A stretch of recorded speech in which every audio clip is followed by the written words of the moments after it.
What's going on, you guys? Yeah, my name is Gedge, and I'm going to show you the child locks on your Jeep car Cherokee. And I'm going to give you something really cool. So, we're going to march to the Jeep, and I'm going to show you on the back door.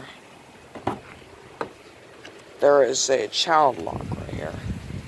There is a white mechanism right here. And you want to turn the dial.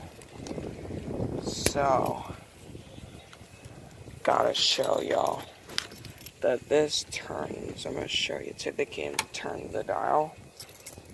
And the lock. And it's locked on the inside. And you can't open it. But when you're not using it, you just turn it off. And then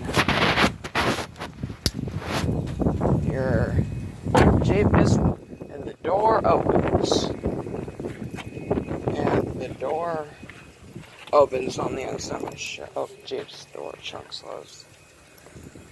Well, I'm going to show you something. And then I'm going to show you the Jeep opens up. See, look.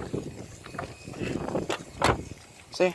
That's how the child lock works on your Jeep. Peace out.